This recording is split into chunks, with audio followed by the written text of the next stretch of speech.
Purple Daily, meat and potatoes. Not just a deep dive, it's the deepest dive into Minnesota Vikings football.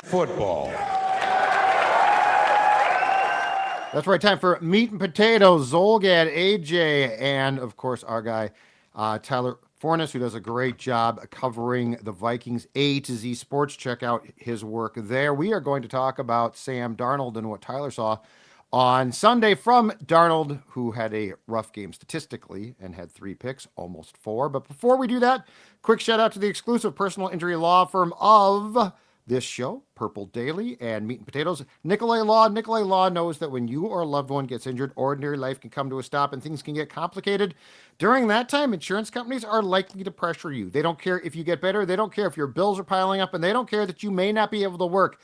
But Russ and his team at Nicolay Law, they do care. They've seen every play the insurance companies have, and they'll make sure you get the compensation you deserve after an accident. So if you've been injured, get Minnesota's local award-winning injury lawyers. Get Nicolay. Start your path to winning at nicolaylaw.com or give them a call, 1-855-NICOLAY. That's NICOLET, nicolaylaw.com.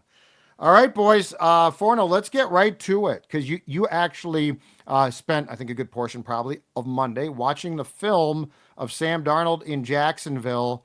Tell us what you saw upon further review of what was a tough game, what was an incredibly great statistical game for the Vikings, but was a tough win in large part because of the struggles of the quarterback.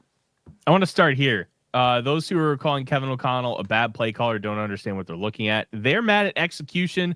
It's not so much the play calling itself. And I think that's been a really big dichotomy of like people who like look at the play calls and look what they're trying to do versus look at what the execution is. And I think that description is a really good indicator of Sam Darnold on Sunday against the Jacksonville Jaguars, because he was a really good decision maker on Sunday. His execution of those decisions was not. And you can just kind of go down each individual. So I'm calling it 5 interceptions. He was only credited for 3. One of them was dropped. One of them was caught, but there was a penalty on the other side of the field that nullified it. So, but when you look at each individual one, the process that Sam Darnold uses is good. There's just other factors in there that ended up factoring into why it was or wasn't an interception. And like we can just go down the list. The first one to Justin Jefferson was a 5-yard in route. I'm not quite sure why you're calling a 5-yard in route against a defense that's going to play a lot of cover 2 and cover 2 man, where they're going to get physical with you up front, especially a guy like Tyson Campbell. Run that at 7 yards where he can't be that physical with you, where you can get that illegal contact, where it becomes illegal at that after that 5-yard barrier.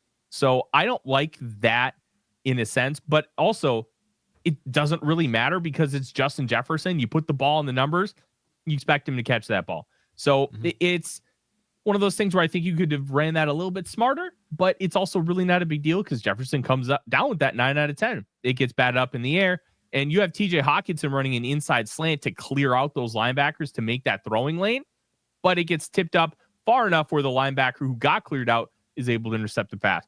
Kind of stinks. It is what it is. The second one was, I think, the most frustrating one of the day, where you have Jefferson open on that dig route in the back of the end zone.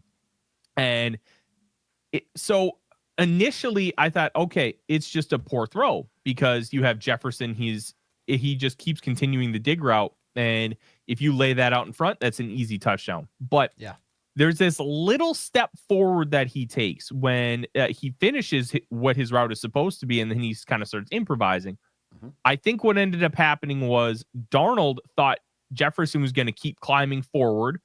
Jefferson took that quick step or 2 forward and then cut back out. If you look at the path of the football, when Jefferson is coming forward, that's like right in the breadbasket. That's a perfect throw. So I think that one is based on a miscommunication between the two. Now, how much of that is Darnold's fault? How much of that is Jefferson's fault? I can't tell you that. But what I can tell you is the fact that there's that miscommunication is not a humongous surprise, considering these two have only been working together for a few months. I think if this was Kirk Cousins and he throws that ball, I think we have a much bigger problem because they had such a significantly higher rapport. They worked together for 4 years. That's not something you can have happen after 4 years. Now, it's been like 4 months that they've been consistently working together nonstop. Right. I think you can kind of let that one slide a little bit. This is a great learning experience. It's something where they can continue to get on the right page. Hey, when we're in this situation, I want you to climb, or hey, I will just follow you moving out on the route. And I think that one's just frustrating. It just kind of is what it is. I'm not going to read too much into it. And that's where I think process over results, I think, is the big thing, because you know what? Darnold was inaccurate. That third one where he's trying to throw to that front pylon. Look, that one stunk, because if you lay that out and you throw it at the pylon, that's a touchdown or incomplete. It's not intercepted. You throw it on the back shoulder, that's inviting the corner to be able to get back into the picture and make a play. And that's exactly what happened. You can't do that. You have to throw it at the pylon. And the fact that he didn't throw it at the pylon, to me, is a result of just bad execution. Because if you look at it, it's the right play. It's the right throw. It's open. And the one thing with some of these is you have to throw with good accuracy. You have to throw with good placement. And in the NFL, things that maybe don't look open are open, because you have such narrow spacing and you have such narrow constraints. There was one play where Jefferson ran a dig route, and he just leans his body to the outside, leans into the defender, and then he makes the cut. He's got about this much separation, maybe about a foot and a half between him and the defender. Guess what? That's open in the NFL. Those little spaces are how you have to create those margins. You have to be able to impact the game in that positive way. And you, Forno, you mentioned like it's a learning process between Darnold and JJ. Frankly, that's a pretty painful learning experience, I think, for a lot of fans as well, sitting on the couch. But tell me why this coming weekend against the Titans, against the Bears in 2 weeks, why that painful learning experience is going to turn into potentially blossoming flowers, better thrown balls in what you just talked about of maybe it doesn't look open, but because Sam Darnold and now Justin Jefferson have that rapport with each other, those small crevices are now giant openings that can thread the ball through. Think of something in your life that you have seen exponential growth on, anything that you've done where, hey, you saw this one thing, you're like, whoa, what is that? And then you see it like a few months later and you know exactly what to do because you've dealt with it before. Those are the kind of experiences and kind of trends that you can see moving forward, why that would help Justin Jefferson and Sam Darnold's rapport. It's sometimes you have to experience things in order to be able to fix it. Some people learn by seeing, some people learn by doing, some people learn by listening, some people learn by a combination of all three. And when it comes to situations like this, you can talk about it and talk about it and talk about it. You can watch it on film, but somebody else doing it, somebody else seeing it. But once you experience it, sometimes that can really sink in and make a positive impact. And I think this is one of those things where in the NFL, you're going to have stuff happen. You're going to have stuff ad-libbed. And chemistry is very difficult to build. That's why for years and years and years, Devontae Adams and Aaron Rodgers was special. Jordy Nelson and Aaron Rodgers was special. Julian Edelman and Tom Brady. You can go back to Jerry Rice and Joe Montana. You build this and it becomes something special, and you guys are thinking on the same level, the same plane, and that can take things to a different level when things break down. It's okay that Justin Jefferson and Sam Darnold don't have that yet. They may never have it because he's likely only going to be here the one season. Now that they've experienced something like this, you can continue to grow. You can continue to develop it. And I think those positive things moving forward are going to be really nice to see. And I think the key thing here too, though, is that this is, and O'Connell's done a great job with this, but I mean, his job now is to take what the Jaguars put on tape, because the Jaguars put on tape what they basically thought was the response to what the Vikings were doing. And how can you defeat that now if teams copy that? Because the key thing is, as you said, the Darnold thing is not a 2-year thing. It's a 1-year thing. So the question becomes, what can you do to trick him back up to get the most from him for the remainder of 2024? Because then the page is going to turn to McCarthy. And I'm with you. I don't think O'Connell has done a bad job at all calling plays. Now, would I have had Darnold drop back to pass on 3rd and 1 late in the game? No, I would not have. But that's one play call. I mean, we can dissect play call. But I think that he's done a good job.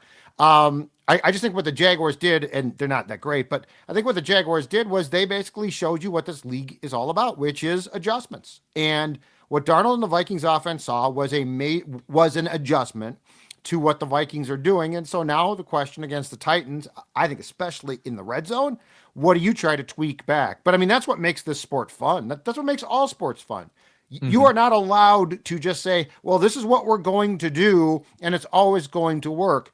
Certain coaches do that, and guess what? They're not employed for long. The ones that then say, okay, cool, you did this, we'll do that. Those are the ones that have success. My expectation for Sam is not huge, but I do think that Kevin O'Connell, my expectation there is different, and I do think that he will show us some definite differences in mixing things up on Sunday to try to break, come back to what? Tendency breakers, right? He'll come back to that. So let's talk about that 3rd and 1 play call, because I didn't have a problem with it at all. And I think this is a perfect discussion about execution versus process.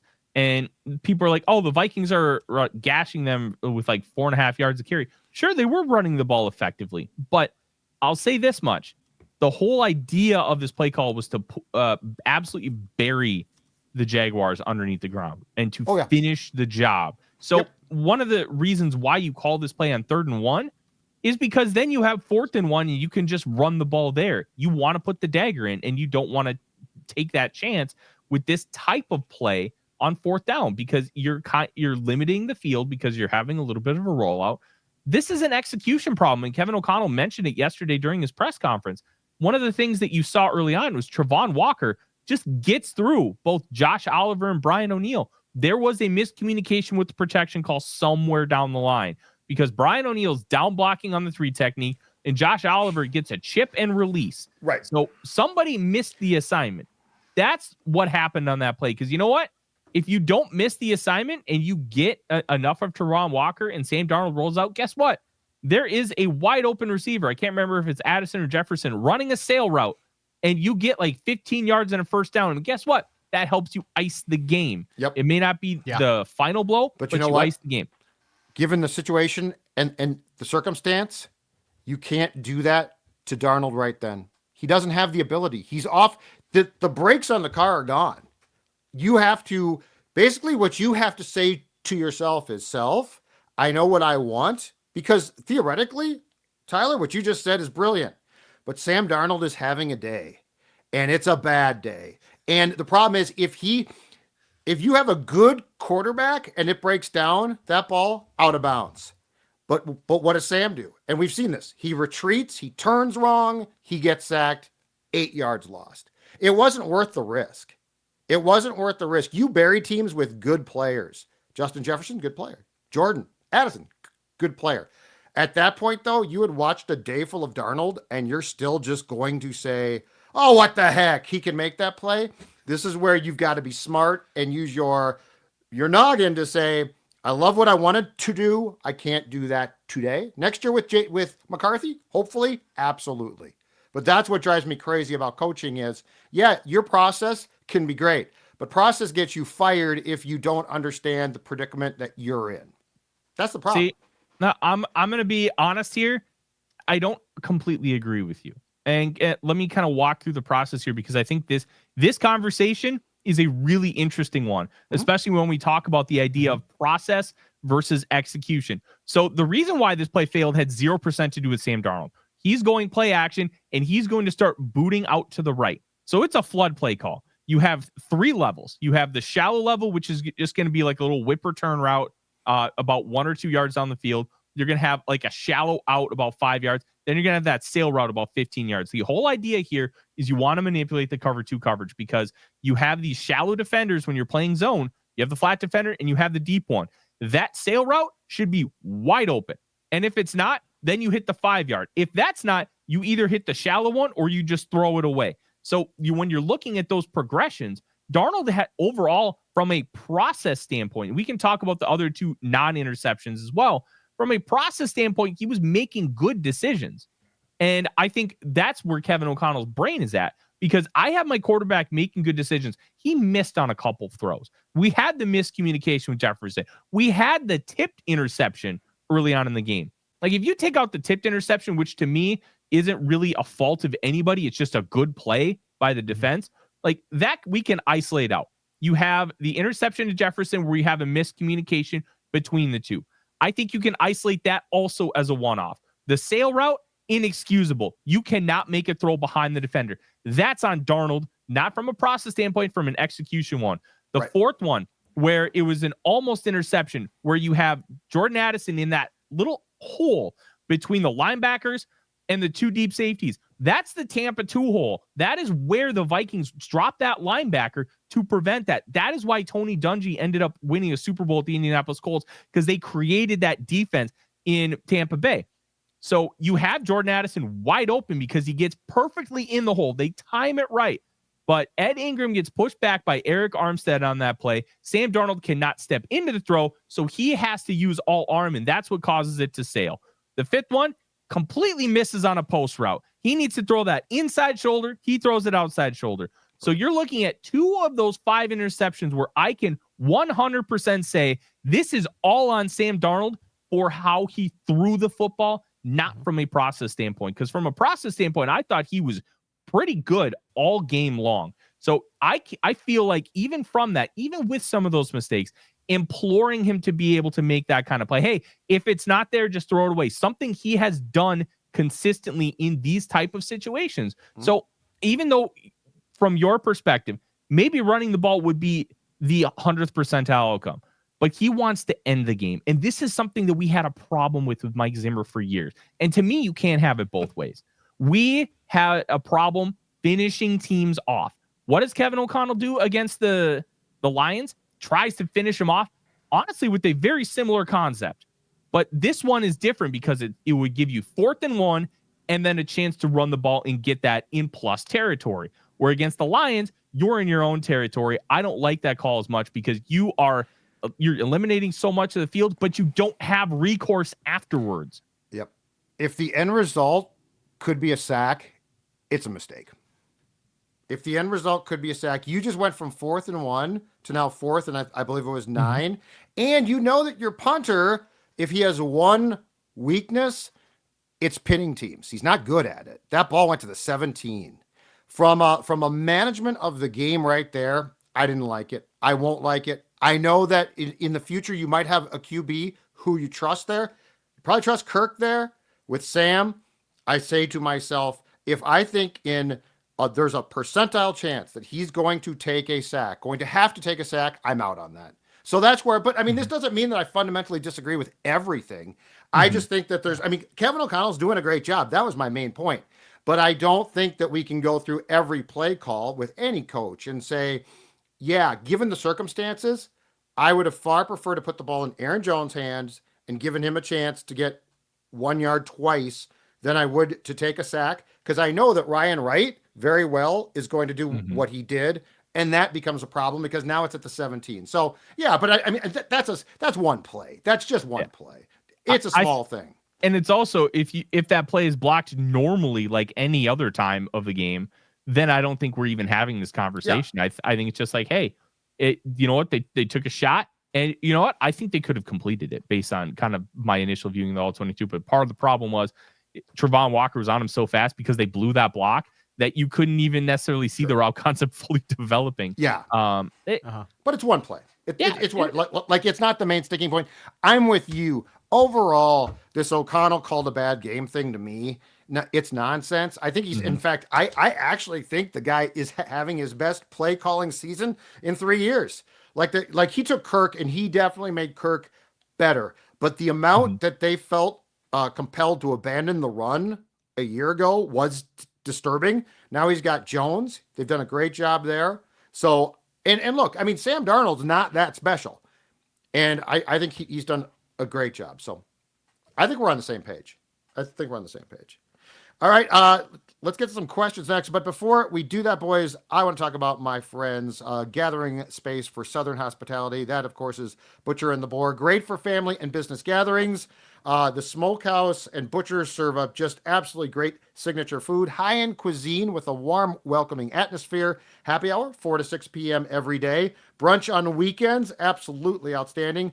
Located at 901 North 3rd Street, Suite 195 in Minneapolis. The website is thebutcherandtheboarminneapolis.com. Thebutcherandtheboarminneapolis.com. Check them out for absolutely outstanding food. AJ? Yeah, first one comes here from Ryan. He says, "What's up, guys? We finally got to reap the TJ Hockenson benefits as he had his official return to normal this weekend. Can that type of volume and yardage be expected for him, or are the Jaguars just more prone to having a tight end beat them, which is why he thrived so much on Sunday?" I'm going to be honest. I think the answer is yes to both. I think we can expect this kind of volume, but I also think that they intentionally tried to exploit that second level. It was something a lot of people identified, myself included. There are a lot of interesting linebackers on this Jacksonville team, but they haven't developed. They spent a first-round pick on Devin Lloyd, second-round pick on Chad Muma. They just have not been able to take the step that you wanted them to, especially in pass coverage. Ventrell Miller, fifth-round pick out of Florida. I remember watching him with the Gators. He was a thumper, run defender. I'm like, this dude can't really pass cover. Guess what? He's the best pass cover linebacker the Jaguars have. Quite a turnaround for him. And he was the one who got that pass deflection on that Aaron Jones seam route. So taking advantage of that second level was going to be a priority, especially with how TJ Hockenson loves to run those choice routes. And they peppered choice routes. 4 consecutive third down completions to TJ Hockenson. Not a mistake. Josh Oliver being utilized more like a traditional tight end rather than just as a blocker. Not a mistake. I think this is going to become a trend and continue. And 12 personnel gives you advantages over base coverages better than you would if you had 11 personnel, if you had 10 personnel. It's going to help you out. And the more you can use it, the better off you are. But I mean, is he going to get 9 targets every game? No. But there are going to be games where he gets them because he's TJ Hockenson. Mm-hmm. Fair enough. Next one comes from Cameron. He says, "Hey guys, the defense was terrific all game, but came up with 2 big picks late in the 4th. Let's not kid ourselves because those were just awful throws by Mac Jones. But Cameron's wondering if you can credit him with getting pressured by the rush, especially on the Bynum interception. Could you break down both those plays that led to the interceptions by the Vikings?" So one of the big things with these interceptions is, look, I actually kind of chastised the play calling of Brian Flores early in that game. Like, why aren't you pressuring Mac Jones on third down? And the broadcast made a point of it. They are significantly less likely to pressure on third down than they would be on first and second down. And then you had, I think it was Blake Cashman talked about after the game, where they actually created some sim pressures in the locker room to try and mess with Mac Jones in the second half, and it worked really, really well. I think one of the big things is, 1, it's Mac Jones. 2, that deep one to Cam Bynum. Gabe Davis runs a post, and Mac Jones thinks he's supposed to run and go. Somebody goofed there, and Bynum was able to take advantage. The other one, the pressure did get to Mac Jones, but he doesn't even see Byron Murphy. He doesn't see him at all. And I don't know how you don't see him. I understand he's a little bit of a smaller player, but he's standing right in front of Gabe Davis. What are we doing? So it's just Mac Jones being Mac Jones. He stinks. He should have never been a first-round pick. I will die on that hill. I had a 3rd or 4th round grade on him in that draft class. He wasn't a good quarterback. And the fact that so many people deluded themselves into thinking so, to me, is very funny. All I know is that Daniel Jones and Mac Jones against Ed Donatel looked great. Thanksgiving night here, Mac Jones looked fantastic for the Patriots. Yeah. Best game of his career. Let's see. I wonder what Ed was trying to run that day. The Vic Fangio defense that didn't work. But yeah, he was not good. But you know what? The Vikings are, to their credit, they are consistently taking the ball away, which is if you can do that, you're going to win games, because their offense has actually had some problems again with turnovers, Forno. But the difference is the defense is more than offsetting the problem now. So what was a huge problem a year ago is at least tamped down a little bit. Yeah, Brian Flores has just done wonders with these guys getting in the right situations. And I'll leave this. I wonder if the priority shouldn't be at corner or at defensive line, and if we should upgrade the linebacker, because having a guy like Blake Cashman has done wonders for the success of this defense. And if you get another player who can be a true 3-down multifaceted linebacker and put him next to Blake Cashman, what could this defense be by having two of those guys who can blitz, who can stunt, who can crash, who can play the run, who can also play in coverage and drop back and be impactful? Like, Ivan Pace is good, but he's a specialist. He is not a traditional linebacker. That's going to be something I'm going to monitor moving forward. So could Pace still play? Like, if you did that, like, bring him in like 20, 30 snaps a game and just let him be Ivan Pace. And I think you could, positionless. Just be Ivan Pace. Interesting. Age, that it for questions? Yeah, that's all I got.